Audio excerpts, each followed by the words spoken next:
Olá, bem-vindo de volta ao canal Talentos e Desafios. Aqui você sabe, nós falamos de novidade, falamos de oportunidade e este vídeo de hoje é a sequência do vídeo que nós estamos gravando com o Robson lá em Portugal. É um vídeo direto de Portugal e a gente está gravando essa série de vídeo da Europa falando como é morar em Portugal. Robson, muito boa tarde. Eu que agradeço a oportunidade de estar aqui novamente. Hoje, já antecipando um pedido de desculpa, eu devo de vez em quando tossir um pouquinho, tomar um pouco de água aqui toda hora, que eu tô terminando de sarar de uma gripe aqui que deixa a voz. É a primeira gripe europeia? É a primeira gripe europeia.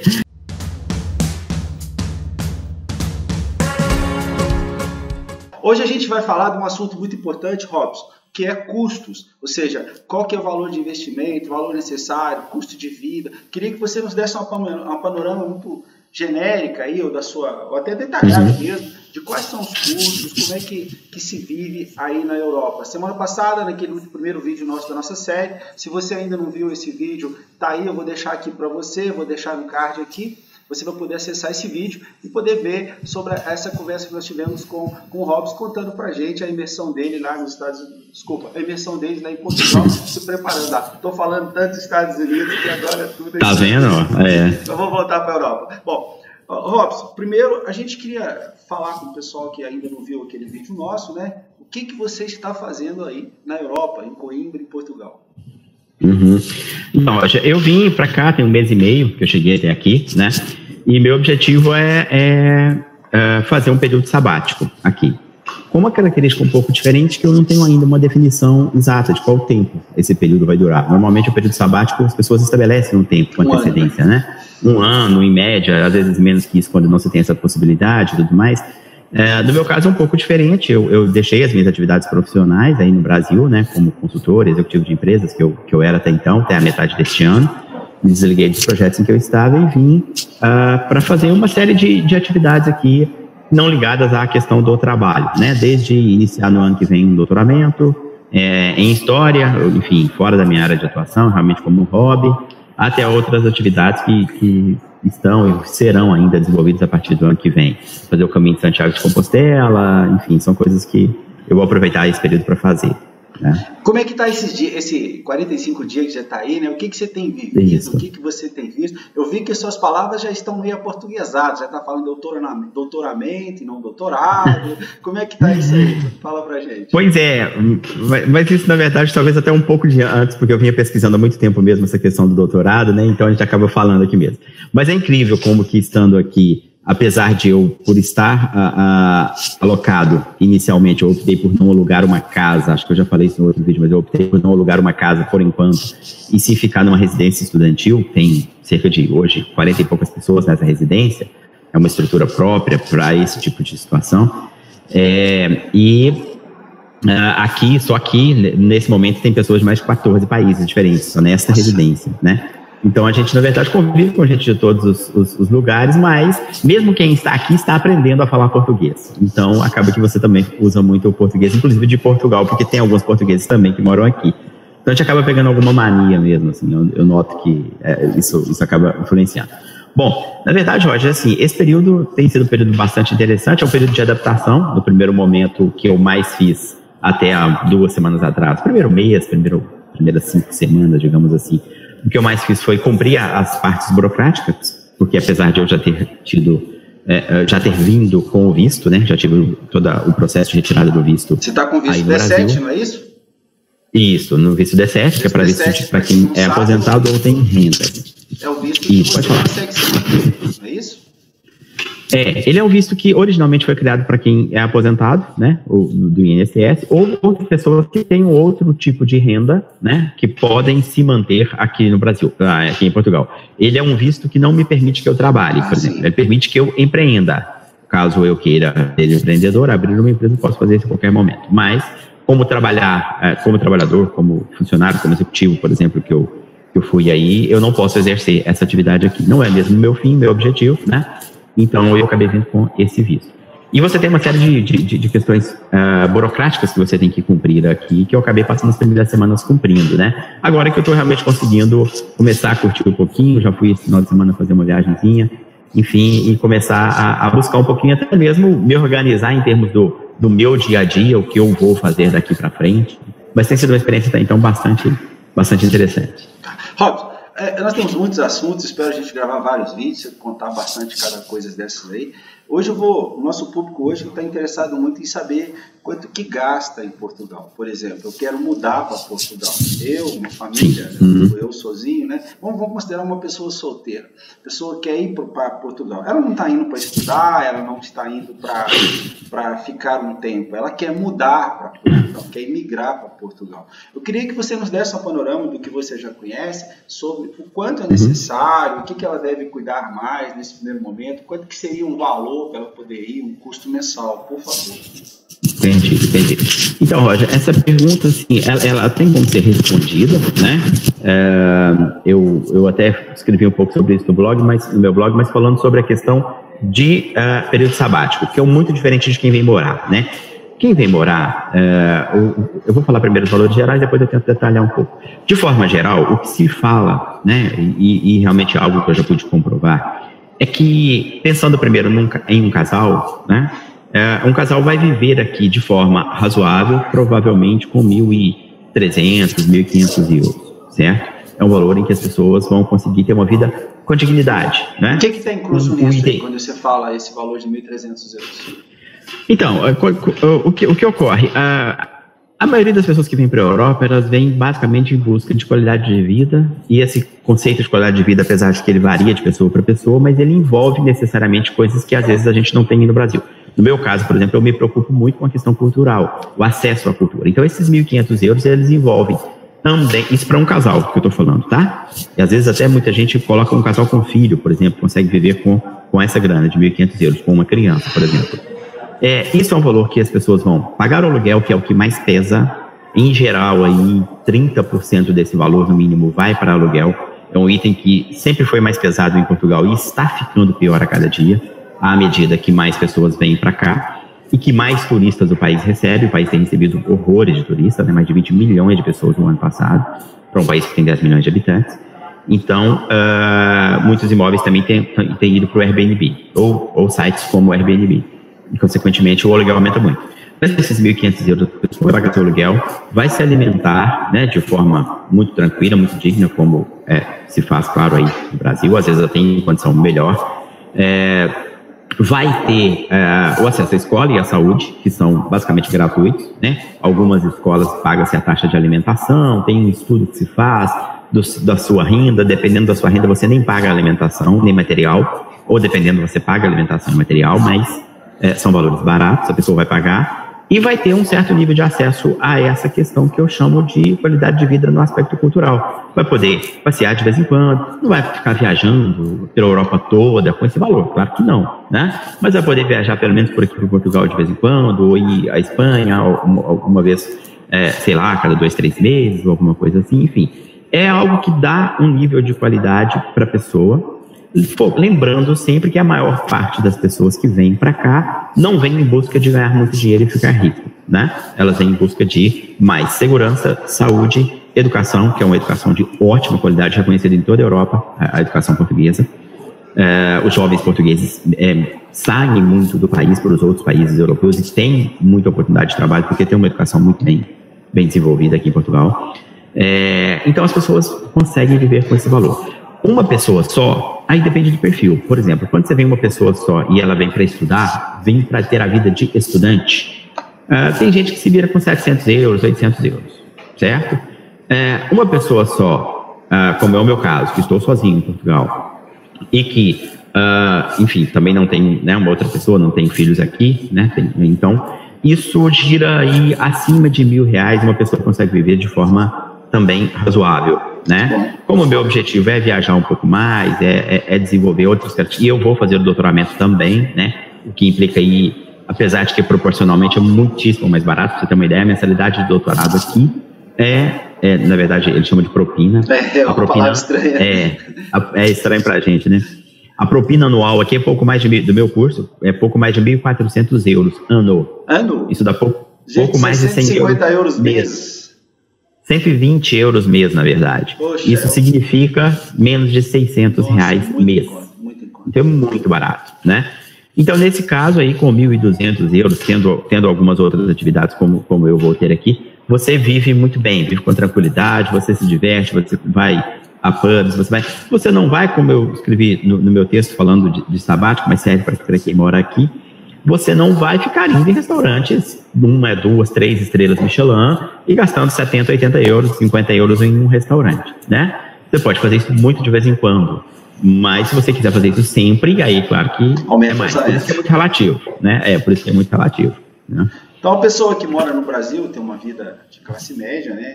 E almoça de fora de vez em quando e tem um padrão de vida de assistir algumas coisas. Você acredita que com 2 mil euros ela teria uma vida satisfatória aí na Europa? Não, com 2 mil euros ela tem uma vida muito tranquila. Com 2 mil euros ela está acima, está com uma renda média acima da média da população portuguesa. Nossa, que isso. Certo? Uma família, se você tiver uma família com uma criança ganhando 2 mil euros mês, é claro que aí tem que passar a ter o conceito europeu. O conceito europeu é o conceito de valorizar o dinheiro, certo? O europeu valoriza muito o dinheiro, é muito diferente. Ele não tem aquela ganância de ganhar muito dinheiro, mas ele valoriza o dinheiro que ganha, né? Por exemplo, dá um exemplo disso que você está falando para a gente entender melhor. Olha, então, você olha, por exemplo, assim, os restaurantes aqui, né? Eu não gostaria de ter um restaurante aqui em Portugal, porque eu tenho certeza que a margem de lucro dos restaurantes é muito apertada, porque os preços são relativamente muito mais baratos. E você, né, tem restaurante no Brasil, você conhece bem. Comparo isso muito claramente, muito claramente. Então, assim, você vê que a maioria dos restaurantes aqui, mesmo bons restaurantes, tem um prato chamado Menu do Dia, né? E esse prato é um prato completo, entrada, prato principal, sobremesa, café, e alguns locais até o vinho, tá? E esse preço varia algo entre 7, na maioria dos lugares aqui em Coimbra, por exemplo, são 7 euros. E em alguns lugares, mesmo em Lisboa, quando você vai para uma área mais turística, a gente está falando de 10 euros. Ou seja, nós estamos falando de R$45 para uma pessoa ter uma refeição com entrada, prato principal, sobremesa, café Brasil, e às vezes até vinho. Aqui no Brasil, então, assim, qualquer restaurante que você for, você vai pagar R$60, R$70 para uma comida básica. Para um prato, né? Para um prato. Se você for pedir a entrada ou prato principal, em qualquer restaurante do nível desses aqui, de Portugal, assim, restaurantes bons, mas não de luxo, que você for no Brasil, você não vai gastar menos de R$100 para isso, que a gente faz aqui em 40 e poucos. Então, isso para mim é um exemplo de como o europeu e o português, o europeu também, valorizam o seu próprio dinheiro, porque os restaurantes não cobram mais porque não tem mercado para cobrar mais. Eles cobrariam, né? Então, ele não cobra mais porque o cliente não paga. E o cliente não paga porque o cliente valoriza muito esse recurso. Entende? Então, é nesse sentido. E outras coisas que têm uma relação de preço muito, muito mais tranquilas aqui no Brasil, como, por exemplo, a questão dos veículos, né? Com 3 mil euros, 4 mil euros aqui, por exemplo, equivalente talvez aí a menos de 20 mil reais, você compra um bom carro. Um carro que no Brasil seria mais que o dobro disso. Né? Você tem taxas anuais aqui, o equivalente ao nosso IPVA, e seguros irrisórios. Um dia eu fiz uma conta comparando com o proprietário, com o marido da gestora aqui da casa, ele conversando comigo, ele gasta aqui hoje em torno de 15% do que eu gasto para manter o meu carro aí. Nossa, o meu carro aí é mais caro. Muito grande. O meu carro aí é mais caro, aliás, o meu carro que eu tinha, né, eu estou até vendendo, mas enfim, ele é mais caro do que o dele aqui. E ele gasta no máximo 15%. E você já tem carro aí, você tem andado de que? Telebus? Não, Telebus não, autobus. Né? Aqui é autobus, aqui isso autobus é até na Espanha, aqui ai meu Deus, esqueci o nome, é auto alguma coisa, esqueci o nome agora, vou lembrar daqui a pouco. E o que acontece? Quando eu vim para cá, um dos objetivos meus, né, mesmo, era de fato me livrar do carro, sabe? Eu já estava numa onda aí que se eu morasse em Belo Horizonte ou Fortaleza, as capitais que eu já morei, eu já não tinha carro, eu já tinha deixado de ter. E na cidade do interior não tem jeito, você não tem, né, sistema de transporte que funcione, ou Uber e tal. Então aqui não, eu não tenho carro e não tenho pretensão de ter carro na Europa. Não tenho. Você anda de Uber? Como é que é? Aqui em Coimbra, eu ando Coimbra é uma cidade relativamente pequena, e o que se faz muito na Europa, sabe, é pensar qual será a sua rotina e onde você vai morar em função dessa rotina. Entendi. Como eu vou ano que vem estudar na universidade e toda a parte central aqui é muito concentrada, digamos assim, em Coimbra, então eu faço 95% dos meus deslocamentos a pé.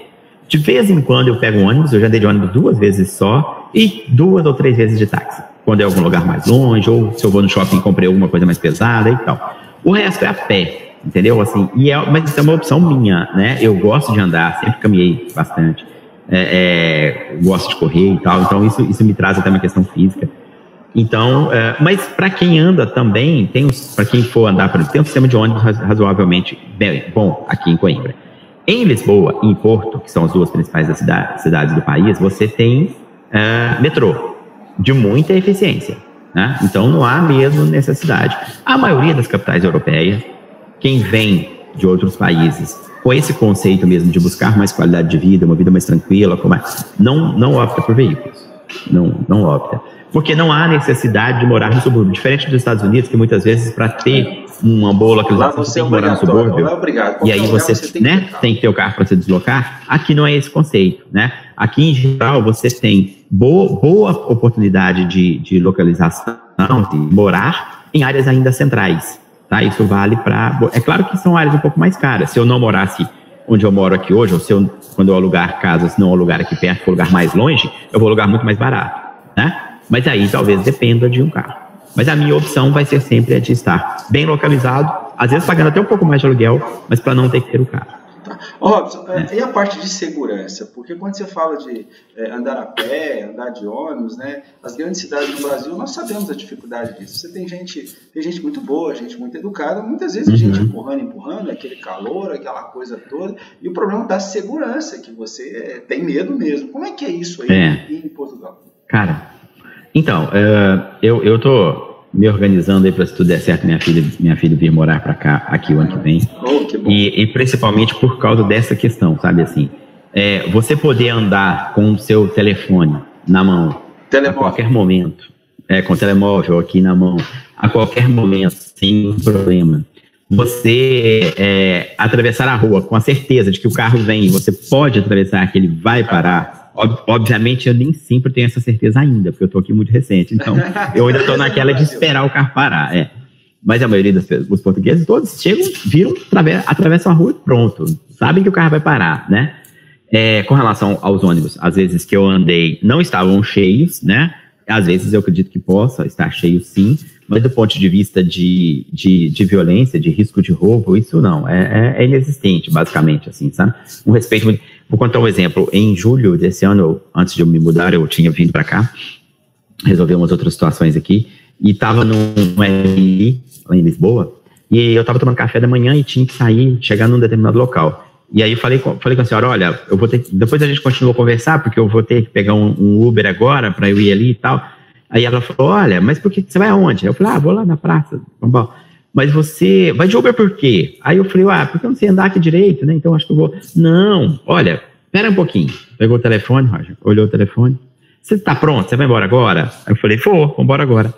Ela falou, daqui a 3 minutos vai passar aqui na esquina o ônibus, mas é um quarteirão, você pode descer e pegar. Ela tinha consultado um aplicativo, certo? Aí eu falei, você tem certeza? Ela, pode descer, você desce aqui, passa o portão, vira à esquerda, vira assim, você vai estar lá. Quando eu cheguei lá, eu olhei no relógio, 1 minuto depois o ônibus chegou. Entendeu? Assim, e sem tumulto, sem muita gente, ônibus baixinho, com acesso para as pessoas idosas, muito idoso andando dentro dos ônibus, muito idoso andando dentro dos ônibus. Então isso traz um outro conceito, sabe? Por isso a necessidade de renda menor e um conceito de qualidade de vida maior.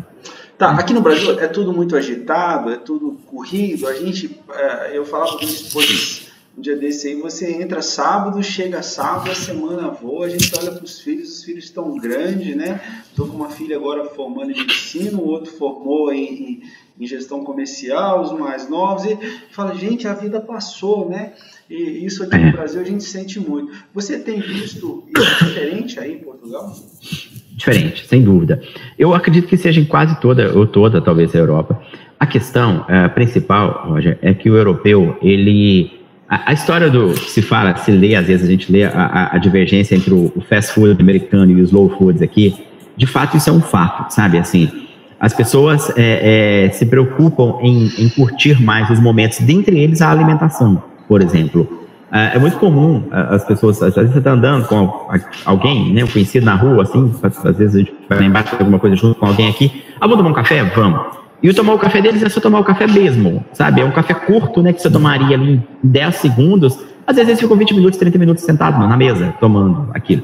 Claro, todo mundo tem sua obrigação de trabalho, todo mundo desenvolve sua atividade da mesma forma, mas o que se observa é uma preocupação maior com o aspecto cultural. Hoje eu conversava com uma amiga aqui na casa da Espanha, e ela falando que, às vezes, na vida de estudante dela, quando ela era mais nova, ainda estudava na graduação, ela tinha que optar por comer fast food. E a gente estava falando de comida hoje, eu tinha acabado de fazer meu almoço e tal, e ela falando a gente falando de comida, ela falou, eu acabo tendo que comer muito fast food, eu comia muito fast food na época. Eu falei, mas por quê? Porque senão não sobrava dinheiro para eu ir nos lugares, eu queria conhecer museu, eu queria conhecer os locais, e se eu gastasse todo com comida, não sobrava dinheiro para a cultura. Então, olha para você ver, isso na época em que a pessoa tinha 20 e poucos anos de idade, né? Então você vê que é um outro conceito, são outras prioridades. Outramente. Daí essa questão. Então daí a questão de que o tempo para o museu, para visita aos locais, isso é uma coisa. Não posso afirmar que isso está na cabeça de 100% dos europeus. Tem estado na cabeça de as pessoas com quem eu estou convivendo. Né? Robson, eu não pude deixar passar desapercebido, você usou a expressão, eu acabei de fazer o meu almoço. Como é que é isso? Eu não entendi. Explica pra gente. Então, mas é o seguinte, como eu estou aqui para não trabalhar, né? O que não significa não fazer nada, é só não trabalhar, tá? Isso pode ser muito diferente na cabeça das pessoas. Eu demorei anos para amadurecer isso. Eu escrevi no meu blog que um dos motivos que me fizeram começar a pensar a fazer este período sabático, isso há muito tempo atrás, mais de 13 anos atrás, foi quando eu li um livro de um sociólogo italiano chamado Domenico De Masi, chamado Ócio Criativo. E esse livro ele coloca um pouco dessa questão assim, de que a gente tem uma ideia do trabalho como uma figura mais essencial do que deveria ser na nossa vida, né? De uma forma simplificada e não com essas palavras, ele coloca que a gente deveria trabalhar como uma forma de viver e não deveríamos viver para trabalhar. Eu sei que isso é bonito falar quando se consegue uma estrutura financeira ou de vida que você talvez não precise, como é o meu momento, se dedicar à questão do trabalho em si. Mas, enfim, lá atrás eu percebi isso e um dia, e vinha batalhando para que chegasse o momento em que eu fizesse um monte de outras coisas, que não necessariamente trabalhar, né? Então, eu estou muito preparado para eu não ter a ideia de que, o que você faz em Portugal? Eu não faço nada. Não, eu faço um monte de coisa, eu não trabalho, por enquanto, mas eu faço um monte de coisa, né? Então, assim, o trabalho não é, na minha visão, não é mais uma obrigação para mim. Eu estou muito, muito livre disso, daquele mesmo conceito religioso, católico principalmente, no sentido do trabalho como um sofrimento, né? O trabalho dignifica o homem e tal. Enfim, não sou nada contra quem pensa dessa forma, mas, bom, voltando à sua pergunta, como eu venho para cá e venho com tempo para fazer uma série de outras coisas, uma das minhas opções, até não só porque eu estou nessa residência estudantil, mas porque a gente tem, ao vir para cá, eu tenho mesmo esse planejamento de quase sempre que possível fazer a minha própria comida. Primeiro porque eu gosto muito de cozinhar, sempre gostei, mas nos últimos anos esse gosto aumentou, digamos assim. Segundo, por uma questão também de qualidade de alimentação. Bom, eu já não sou mais menino, então você já não pode ficar mais comendo todas as besteiras que gostaria, né? Eu prefiro fazer a minha própria comida porque nos restaurantes nem sempre você acha aquilo de forma tão equilibrada, para que depois eu possa comer as minhas besteiras, que é principalmente pães, queijos e vinhos. As perdições aqui, que o meu é que nem é chocolate, açúcar, nem nada, são os pães, meu grande vilão aqui são os pães. Bom, eu ainda mas então, curioso, sabe? Como assim, o canal é meu, vou falar. Como é que é isso, fazer comida com 40 pessoas? Não, é assim, ó, a casa é o seguinte, essa residência, ela foi montada, existem várias delas em Coimbra, ela foi montada por uma ordem religiosa muitos anos atrás, e a proposta dela era que essa ordem religiosa recebessem meninas, provavelmente da classe média alta portuguesa, de que moravam em outras cidades, ou os países próximos, e vinham para Coimbra estudar. E era essa residência, eu estou aqui hoje, agora, onde era uma capela. Essa residência era gerida por freiras. As freiras faziam linha dura com as meninas que os pais mandavam de Coimbra, de Lisboa, de outras cidades para cá. Então. Quase que isso, só que elas não estudavam aqui, elas estudavam na universidade. já que é a universidade daqui, e funciona aqui em Coimbra desde 1545, né? E ela é de 1290, mas em Coimbra veio para 1545. Então, e depois essa casa deixou de existir, e essa entidade religiosa locou essa casa para uma pessoa, e esse cara fez dela o mesmo conceito, só que aberto para estudantes de qualquer forma, né? E ela tem uma mega estrutura. Então ela tem 52 quartos, todos os quartos com seus banheiros, tudo separado. É como se fosse um hotel. Você tem corredores, você tem corredores assim com portas e quartos com banheiro ali dentro, né? E ela tem grandes áreas comuns. Essa área aqui onde a gente está, que era uma capela, agora é uma sala de jogos. Tem as salas de leitura, tem as salas de estudo e tem um grande refeitório e uma grande cozinha. Então, não são todos, mas pelo menos a metade das pessoas que moram aqui, em geral, fazem sua comida aqui todos os dias. Legal. Robson, nosso vídeo, você sabe, se eu deixar, eu fico aqui o dia inteiro falando com você, porque a gente se encanta com as pessoas que moram fora. Né? Nosso vídeo já está ficando um pouco longo, eu não quero cansar o nosso assinante. Eu vou voltar um pouquinho, então, na questão do custo. Eu entendi que se a pessoa, por exemplo, se uma pessoa solteira, se ela apertar um pouquinho, ela consegue se virar bem com 1.000 euros, correto? Consegue sim, consegue. Ela morando numa casa que não seja só dela, morando num local como esse, por exemplo, que eu pago aqui 275 euros de aluguel, incluído energia, aquecimento, gás, enfim, tudo. Tá. Se for um casal com 2 filhos, por exemplo, ele não vai gastar com educação, vai gastar pouquíssimo, né, com educação. Então, se ele tiver um orçamento em torno de 1.500 euros mês, ele consegue ter uma vida que ele teria aqui no Brasil com um pouquinho mais de qualidade histórica, cultural, correto? Olha, eu diria assim que com 1.500 euros aqui, ele teria uma vida aí no Brasil que ele precisaria de mais de 10 mil reais para ter. Então, se você considerar que ele teria que pagar aí uma escola particular, provavelmente para o filho, né? Ele tem seguro de carro, ele tem IPVA muito caro, plano de saúde para toda a família. Essas despesas aqui ele não vai ter. Não é que aqui não tenha seguro de carro, tem, mas é muito mais barato. IPVA é muito mais barato, o imposto equivalente. Então, assim, com certeza alguém com 1.500 euros é alguém que aí precisa de 10 mil para ter mais ou menos o mesmo nível de renda. Se não mais, viu, Roger? Se não mais. Que bom, então. Tá. Bom, para você que é o nosso assinante, a gente hoje falou com o Robson. O Robson deu essa visão geral para a gente, esse apanhado, falou de curiosidades. Nosso vídeo não é um vídeo direto, que a gente fala sobre de custo. É importante a gente falar sobre esses detalhes para a gente entender um pouco a cultura daquele país. Robson, novamente eu te agradeço muito, agradeço pela sua gentileza. Queria que você deixasse uma mensagem para o nosso assinante, aquele que está pensando em ir para Portugal. Queria que você livremente dissesse para ele o que ele deve se preocupar, se ele deve mesmo, se não deve. Fique à vontade para você deixar essa mensagem para as pessoas que querem ir. Roger, eu acho que é importante não gerar nas pessoas também uma falsa expectativa, né? Tudo que se refere à questão de qualidade de vida, de educação, de não violência ou de segurança, né? Não tenho dúvida alguma que as pessoas aqui teriam. Tem, né? Quem está aqui tem.